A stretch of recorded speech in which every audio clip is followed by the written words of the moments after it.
Hello and welcome back to Waadaplaya Concussion Sub-Series. As you know, we aim to bring stories of cricket to all of you. And today we have a very interesting episode lined up. Our guest today, which I'm very excited about, is a banker by profession, an author, a sports columnist by passion. He cares deeply about the history of sports, the stories that make the sports what they are.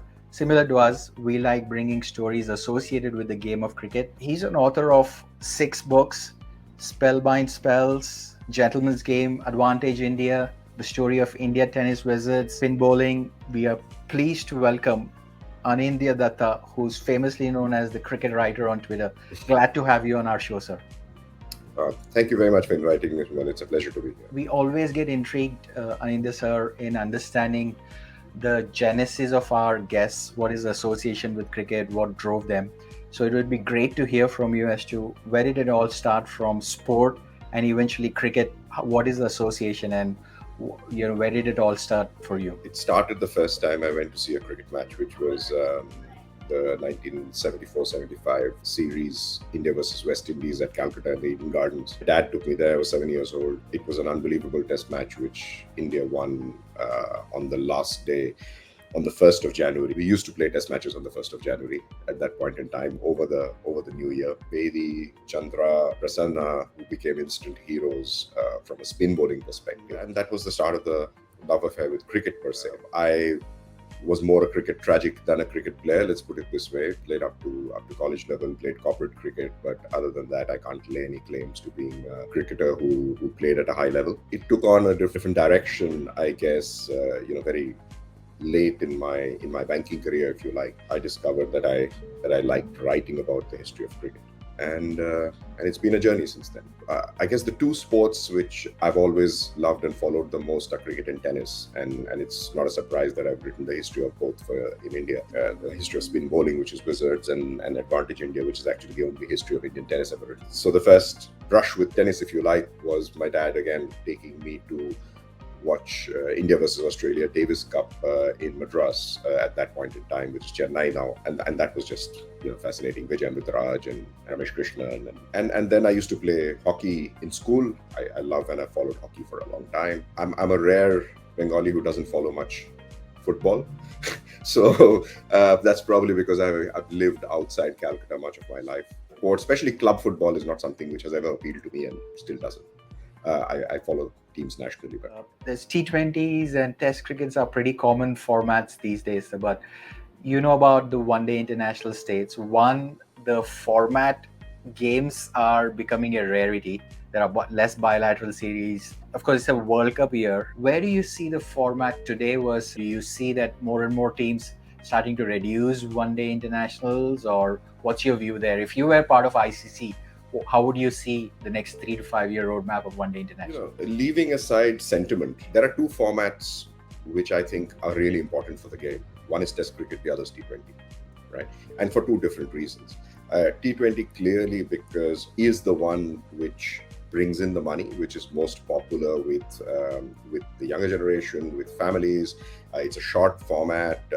It's a lot of razzmatazz. It's hard hitting. Caters to the limited attention span of modern people in general. It is here to stay. Much as people don't like multiple leagues coming up everywhere. Of course, everyone's going to jump on the bandwagon to make sure that the money keeps rolling in. And it is important, in my view, for Test cricket. And I will come to ODI, but it is important, in my view, for Test cricket because what Test cricket and by extension, first-class cricket, where it benefits from T20 is because very clearly it does not bring in the crowds, it does not bring in the money that T20 does, and there's no denying that. What it does is it brings in cricketing skills.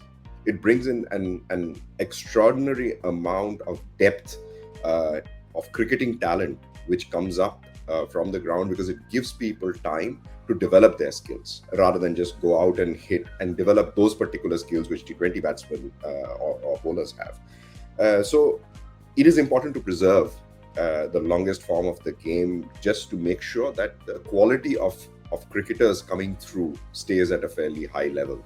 Because thanks to T20, I think You're getting far more results in Test cricket. The way of playing has changed. You've got baseball. That whole paradigm has changed, and so I think both of these are fine. The problem with ODI is it's sort of stuck in the middle. So it's neither here nor there. You've got one day of cricket, which is fine. You could go out for a day.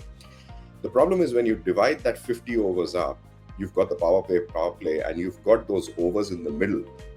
And those overs tend to become enormously boring. I love Test cricket, and I get bored. I've gone to the opening match at the Sydney Cricket Ground, Australia versus New Zealand, opening match of the season. And for 10 overs, I've just gone away and wandered around SCG because I was just so bored with the proceedings. Okay. So that is the danger of what's happening with ODI. So if you want to preserve the ODI, I think there needs to be some changes made to the format to make it a bit more interesting than it is now. Are bilateral matches important? I think bilateral matches, if you're going to have the World Cups, which are very interesting still, I think the bilateral matches are going to be leading up to that or going towards that aim, rather than treating the bilateral series as important series by themselves.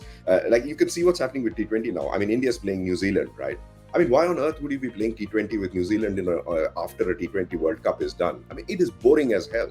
But you would want to watch ODIs with the team developing leading up to a World Cup, like you watch T20 on the way to the World Cup. So in the same manner, I think that's, sorry for the long-winded answer, but I thought that would give some context. You have World Test Championship. Of course, in a calendar year, every team is playing Test cricket, which is the purest form, as you rightly pointed out. And then you have T20 leagues. So leave the T20 leagues as is in individual country. There is a T20 World Cup year, and leading up to that, have some bilateral series or tri-series of T20s. And then a year like this year, 2023, where 50 over World Cup comes up, tone down the T20 international bilaterals and lead the teams to ODI. I think, that'll also help the fans to keep up with the momentum, because as an example, yesterday, there were 14 games going on across the globe, and it is literally impossible for any fan, or no matter how hardcore you are, to keep up with what's going on and show any interest at all. ILT20 going on in the Middle East. There's the South Africa, which has dropped the T to make it SA20 sound different. So, which a lot of people like to call the South African IPL because of the owners. So that's just unnecessary amount. But then you can't, as you rightly said, Suman, that for the leagues you have to let them be as they are. If they have players, sponsors come in, if money comes in, fine, let them go on. But bilateral, I think we need to be careful how we do it. India's got, I think, a total of 9 bilateral ODIs leading up to the World Cup, right? We're in January, that's in October, right? Yeah. And then you've got an N number of T20s. Just convert those into ODIs. You probably have 15, 16 ODIs, which is much better practice going in. So pundits also mentioned that make it a 40-over game as opposed to 50-over game and reduce the duration. That could be an idea. Why not? Great. I mean, no one said it has to be 50 overs, right? I mean, the first one was 40 overs. It was 60 overs for a very long time. Now it's 50. It's like the number of balls in an over in Test cricket, right? It's changed throughout history. So nothing is permanent. Players like Virat Kohli, Steve Smith, who are the purists of the game, I think will decide. Like, for example, Ben Stokes decided to not play 50-over game and focus on T20. But if purists like Kohli, Babar Azam, and Steve Smith make a call, I think the format will definitely start taking a hit. But it is interesting phase in the cricketing scenario. I would hope people like Kohli would actually stop playing T20, because I think they are very good for both Test cricket and ODI, and they've done their thing on T20. And honestly, Williamson isn't a great T20 player. I'm sorry, he's not. So why continue playing that? So speaking of the names which you mentioned, I think one other topic which you're passionate about is leadership.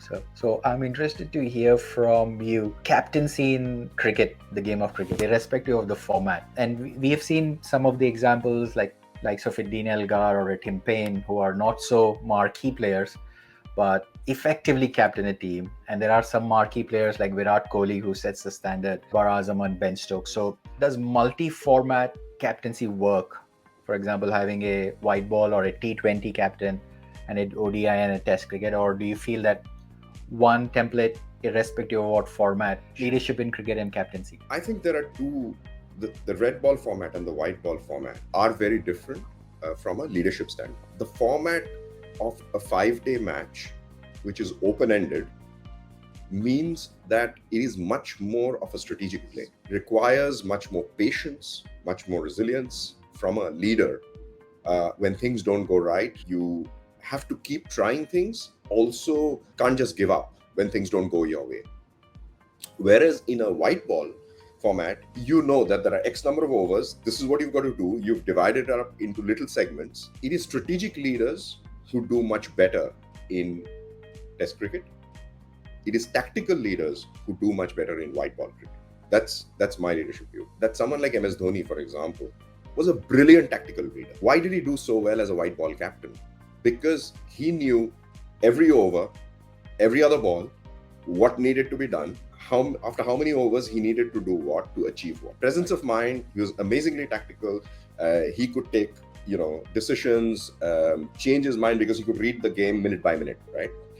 Moment you took him out of that comfort zone and made him the red ball captain, and things didn't go your way, as it didn't on the 0-4 loss in 2011 to right after the World Cup victory. India lost 0-4 to England, 0-4 in Australia, so you're down 0-8 suddenly, and you're the world's World Cup winning captain, right?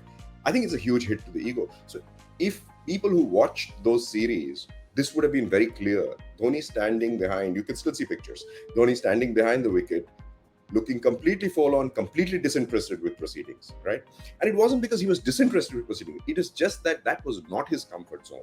When things didn't go his way and it was endless, that wasn't where his leadership skills came in, right? So I think it took him a very long time to realize that. In 2014, he should have quit way before that. But then you have someone like Virat, thrived on leadership. He thrived on captaincy, right?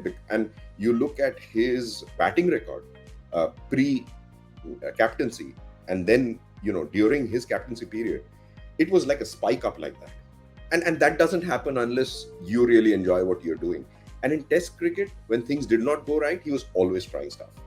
I know he and Shastri were lambasted for constantly changing and chopping teams. Why did he constantly change and chop teams? Because he wanted the right team for what he considered the right conditions in a Test match, right?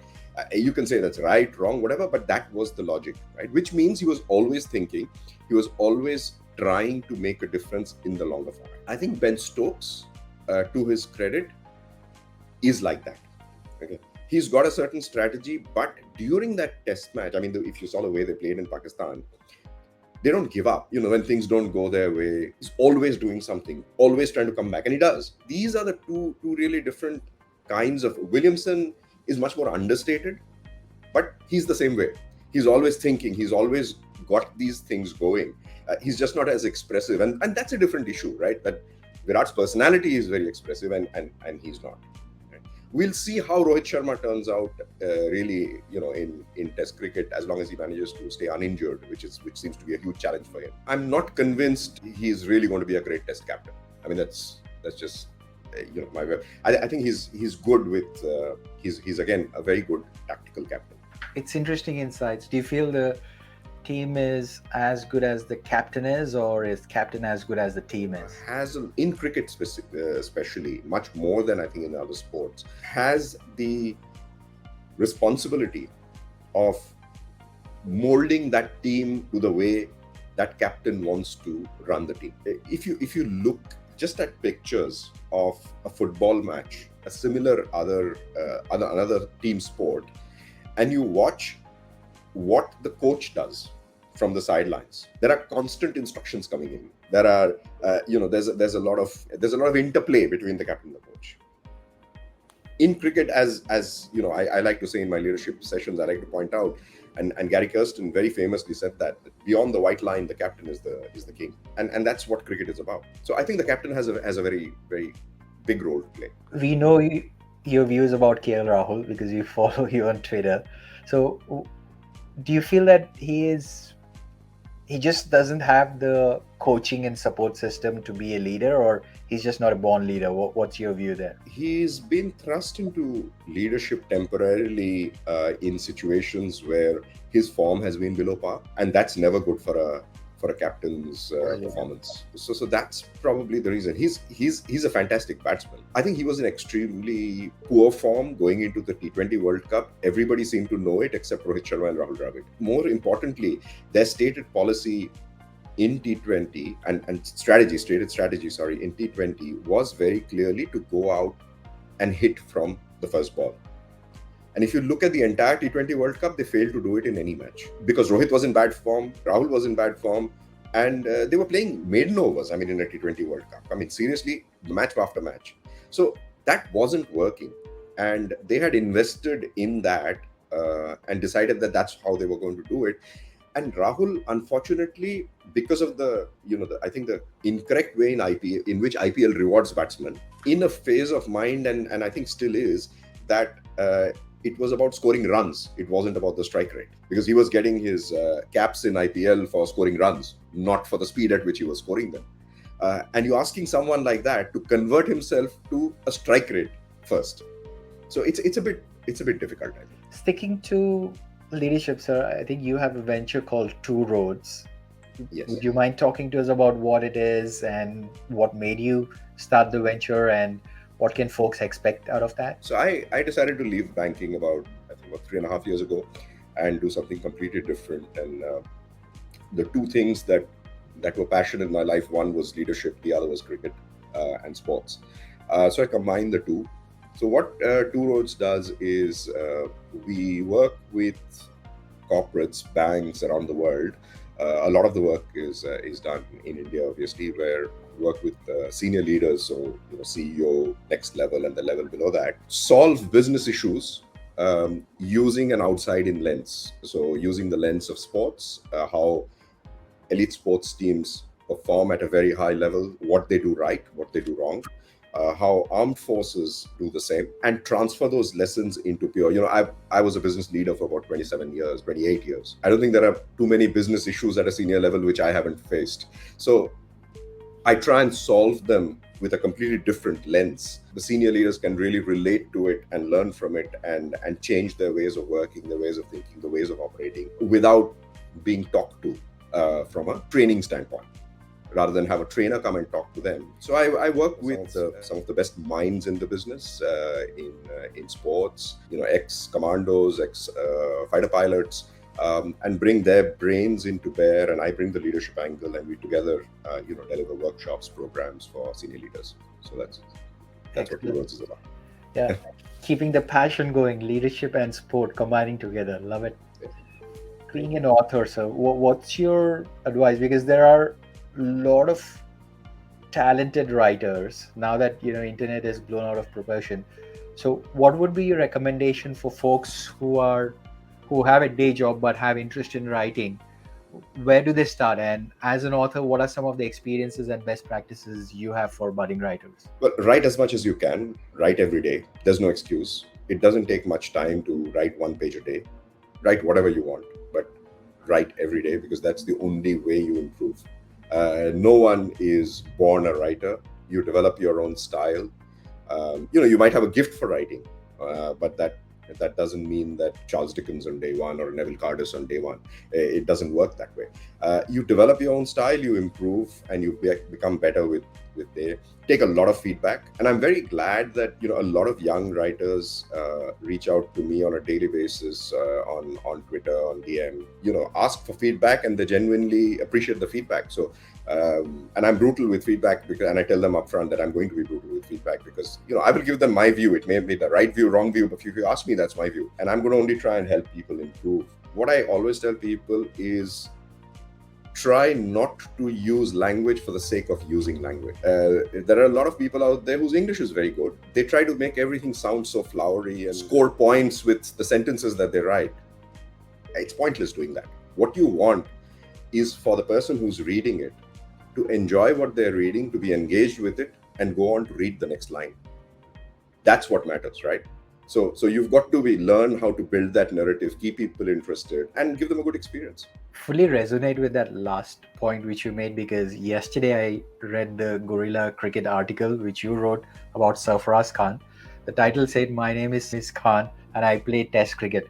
And that led me to, let me read about Sarfaraz Khan what you had written. Thank you for sharing, sir. I really appreciate your insights. My pleasure. Excellent. So, with that, we will switch over to our fun segment. We have 6 quiz questions lined up for you. Super over. So, let's see how you will do, sir. Okay, first question. Who was the first cricketer to be dismissed LBW with the help of a television replay? Sachin Tendulkar. So, that was a run out. This is LBW. LBW with the help of television replays. I haven't a clue. Sorry. So, this would be Shoaib Malik, who was given by Dal Harper on 2002 edition of ICC Champions Trophy. So that was first. So second ball. Can we edit this out if I score 0? So I'm sure there are a few full tosses which you can score out of. The next one should be a full toss for you. Ajit Wadekar was the first men's captain of ODI for India. Who was the first India women captain? In ODIs? Yep. Mithali Raj? In the era of Ajit Wadekar only. In the era of Ajit. Shantarangaswamy. Close enough. It was Diana Edluji. Diana Edluji, of course. That would have been my next one. Yeah. In 18 ODIs, starting 1978. Yeah, I should have remembered Diana Edluji. All right. The third one.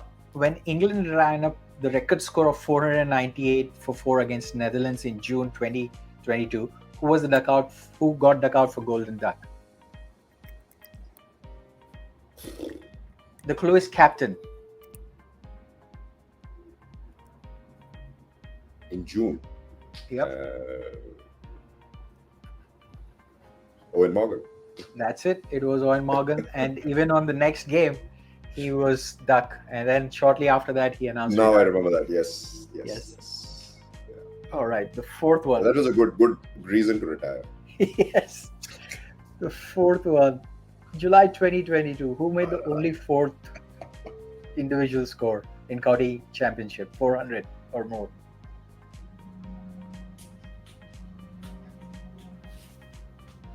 No idea. Sorry, Suman. Yes, Sam Northeast. 410 not out versus Glamorgan was the player. Fifth, Abrar Ahmer took first 7 wickets to fall during the test debut for Pakistan in Multan. That's took the Alpha first Latam. 8 wickets. Alpha is perfect. That was a full You toss. make it really old, then I'll remember. All right, so last ball, 4 to win. Who won the IPL in 2008 as a player and then in 9 as a coach? Brendan McCallum? And Aussie is a clue and not Shane Warne. And Aussie is the clue and not Shane Warne. 2000. Another clue is 2009 Deccan Chargers won the cup. So as a coach. 2008 IPL was KKR. No. 2008 was Rajasthan Royals. Rajasthan Royals. Of course, it was Shane Warne's team, right? Yep. 2009 as coach. Aussie left-hander. Okay. Hayden. Who? It was Darren Lehman. Lehman. Darren Lehman. Yes. Sorry, That was absolutely correct. didn't remember that. Absolutely didn't remember Lehman played under Shane Warne. Yes. I think you need to get rid of that segment. No, it was fun. I think it was interesting. So, lot to learn from you, sir. I appreciate you making time. It was a long time coming. We wanted to It was get an absolute pleasure. Yeah, it was great insights. For folks who are watching, drop us a comment and tell us what part of it you liked. And if you want to learn more, do check out episodes on our channel. Anindya sir, thanks again very much for making time. Very insightful. And I'm sure folks who will watch this episode will learn something out of the session today. Thank Thank you so much, Suman, for inviting me. It's been a pleasure. Excellent. Thanks Take for care. watching, and we will come back with another episode and another guest next time. Thank you.